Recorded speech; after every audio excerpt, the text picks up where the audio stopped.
आज बाजार में हुआ क्या? निफ्टी 275 पॉइंट्स नीचे, फॉरेन इन्वेस्टर्स की तरफ से हजारों करोड़ की बिकवाली और आईटी स्टॉक्स तो जैसे क्रैश ही हो गए। तो क्या ये एक खतरे की घंटी है या फिर ये अगला बड़ा मौका है पैसा बनाने का? चलिए आज के इस मार्केट डिप को पूरी तरह से डिकोड करते हैं। तो चलिए सीधे सीधे आंकड़ों पर आते हैं। आज निफ्टी में लगभग 275 पॉइंट्स की भारी गिरावट देखने को मिली। अब ये सिर्फ एक नंबर नहीं है, ये एक ऐसा झटका है जिसने हर इन्वेस्टर को सोचने पर मजबूर कर दिया है कि बाजार आखिर जा किस तरफ रहा है।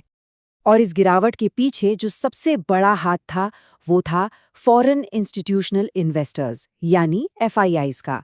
जरा सोचिए, एक ही दिन में उन्होंने करीब करीब 8,827 करोड़ रुपए के शेयर्स बेच दिए। इतनी बड़ी सेलिंग किसी भी बाजार को हिलाने के लिए काफी है। तो आज की इस बड़ी गिरावट का असली मतलब क्या समझें? क्या ये बाजार में आने वाले किसी बड़े तूफान की चेतावनी है या फिर ये उन स्मार्ट इन्वेस्टर्स के लिए एक सुनहरा मौका है जो सही वक्त पर बाजार में एंट्री करना चाहते हैं? यही आज का सबसे बड़ा सवाल है। चलिए अब इस गिरावट के पीछे की वजहों को जरा गहराई से समझते हैं। देखिए, ये किसी एक कारण से नहीं हुआ, बल्कि कई सारे नेगेटिव चीजें एक साथ आ गईं, जिसे कहते हैं एक परफेक्ट स्टॉर्म। निफ्टी आज 23,897 पर बंद हुआ, लेकिन ये जो गिरावट थी ये अचानक नहीं आई है। पिछले 3 दिनों से ही बाजार एक कमजोरी का सिग्नल दे रहा था। टेक्निकली इसे लोअर हाई लोअर लो पैटर्न कहते हैं। मतलब बाजार में बेचने का दबाव पहले से ही बन रहा था और आज बस वो खुलकर सामने आ गया। इस गिरावट का सबसे ज्यादा असर अगर किसी पर हुआ तो वो था IT sector. Infosys 7%, HCL tech 5% और TCS लगभग 4.7% तक टूट गए। ये सिर्फ नॉर्मल प्रॉफिट बुकिंग नहीं थी, ये एक तरह की पैनिक सेलिंग थी जिसने पूरे आईटी सेक्टर को अपनी चपेट में ले लिया। और देखिए, प्रॉब्लम सिर्फ देश के अंदर नहीं थी, बल्कि ग्लोबल लेवल पर भी चिंताएं बढ़ रही थीं। क्रूड ऑयल यानी कच्चे तेल की कीमतें $160 के पार चली गई और मजबूत होते डॉलर के सामने हमारा रुपया कमजोर होकर 94 के करीब पहुंच गया। अब इसका सीधा असर हमारी इकोनॉमी पर पड़ता है। हमारा इंपोर्ट महंगा हो जाता है और महंगाई बढ़ने का खतरा सिर पर मंडराने लगता है। अब बात करते हैं पैसे के फ्लो की, जहां एक बहुत ही दिलचस्प रस्साकशी का खेल देखने को मिला। एक तरफ विदेशी निवेशक थे जो माल बेच रहे थे, तो दूसरी तरफ हमारे घरेलू निवेशक थे जो खरीद रहे थे। और ये स्लाइड आज की कहानी का सबसे दिलचस्प मोड़ है।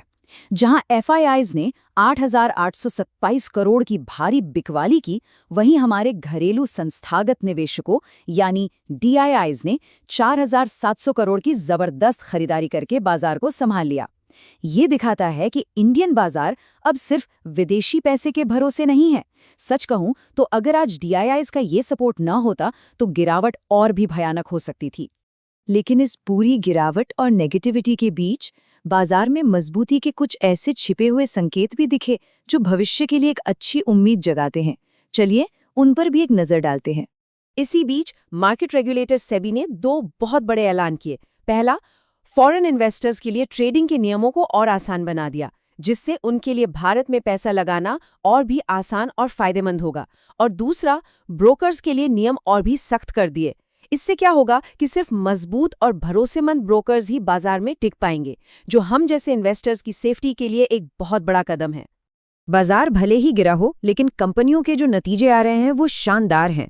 श्रीराम फाइनेंस का प्रॉफिट 40% बढ़ा, अडानी ग्रीन का 35% ऊपर गया, हिंदुस्तान जिंक के मुनाफे में तो 68% का उछाल आया और अतुल लिमिटेड का प्रॉफिट 65% बढ़ा। तो ये क्या दिखाता है? ये दिखाता है कि जो स्मार्ट पैसा है वो इंडेक्स की चाल को नहीं, बल्कि अच्छी और मजबूत कंपनियों की परफॉर्मेंस को देख रहा है। इन सभी मिलीजुली जानकारियों को एक साथ रखकर देखते हैं कि आखिर भविष्य में हो क्या सकता है। क्या ये एक करेक्शन है जो जल्द ही खत्म हो जाएगा, या फिर ये एक मौका है जिसे गंवाना नहीं चाहिए? देखिए, निफ्टी का अगला कदम कुछ बहुत जरूरी बातों पर निर्भर करेगा। हमें कच्चे तेल की कीमतों पर नजर रखनी होगी, दुनिया में चल रहे जियोपॉलिटिकल तनाव पर ध्यान देना होगा, ये देखना होगा कि FIIs की खरीदारी वापस कब लौटती है, और हाँ, कंपनियों के जो तिमाही नतीजे आ रहे हैं वो भी बाजार की दिशा तय करने में बड़ा रोल निभाएंगे। और अंत में एक बहुत जरूरी बात हमेशा याद रखें, जब भी बाजार गिरता है तो सुर्खियां हमेशा डर और पैनिक की होती हैं, लेकिन असलियत ये है कि असली दौलत हमेशा चुपचाप ऐसे ही करेक्शंस के दौरान बनती है। कमज़ोर कंपनियां इस दौर में डूब जाती हैं, लेकिन जो मजबूत कंपनियां हैं वो भविष्य बनाती हैं। इसलिए घबराने की ज़रूरत नहीं है, तैयारी करने की ज़रूरत है।